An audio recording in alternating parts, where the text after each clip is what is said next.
Meet Maxie Allen and Rosalind Levine. Two painfully middle-class, well-meaning, still-believe-in-the system types. They've got a 9-year-old daughter, Sasha. She's disabled. She has epilepsy. She goes to a primary school in Hertfordshire. It was the morning of Wednesday the 29th of January, about 11:45. I was on a Zoom call for a work project, when on my Zoom screen, in the little window where I saw my own face, I realised that 2 police officers were standing behind me. Another 2 police officers were arresting my partner, Rosalind, in front of Francesca, our 3-year-old daughter. Maxie's a Times Radio producer. Yes, Times Radio, not GB News, not Talk TV, the centrist dad, polite progressive podcast crowd. Not exactly Tommy Robinson at the school gates. And what did Maxie do?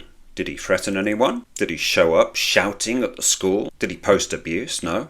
He asked her a question. The head teacher had announced they were retiring, but instead of posting the job or holding an open recruitment, the governors just handed it to the deputy. No explanation, no transparency, just a quiet decision behind closed doors, no process, no accountability. So Maxie emailed the governors, asked for the rationale, got ignored. So he tried again, then shared his letter in a private parents' WhatsApp group. That's it.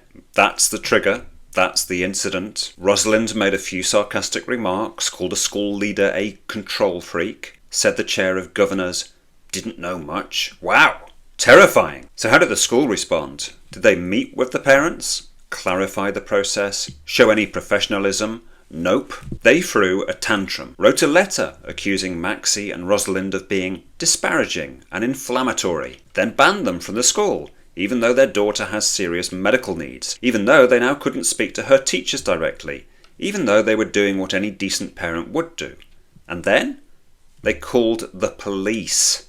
Let that sink in. Not because of violence, not because of threats, because of emails and WhatsApp messages. And what did our modern police service do? Did they tell the school to jog on, remind them that wasting police time is still technically a crime? No, they took it seriously.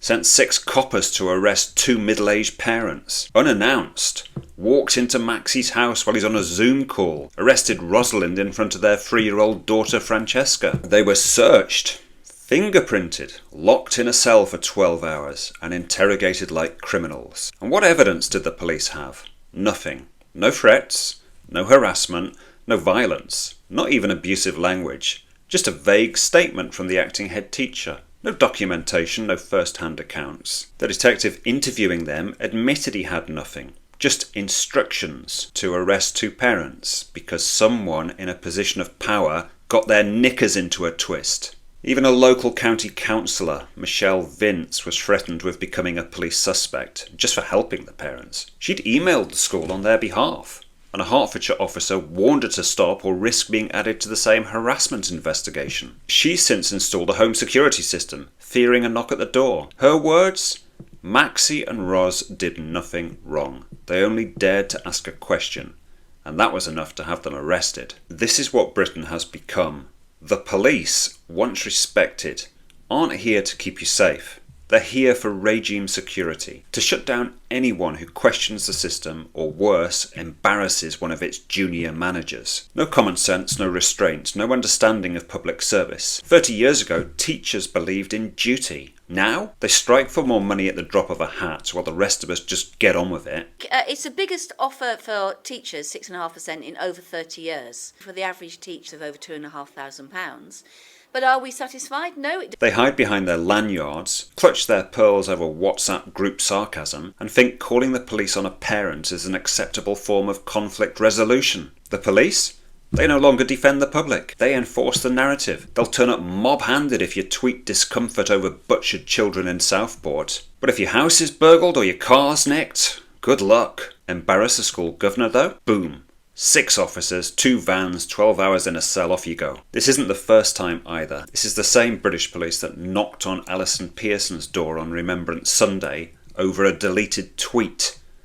A journalist for a prestigious national newspaper, treated like a criminal for expressing an opinion. This isn't an outlier anymore. It's a system functioning exactly as now intended. Across the public sector, schools, councils, the police, you've got people in comfortable, taxpayer-funded jobs acting like petty authoritarians. Secure salaries, gold-plated pensions, zero accountability, and a total contempt for the people they're supposed to serve. You see it everywhere.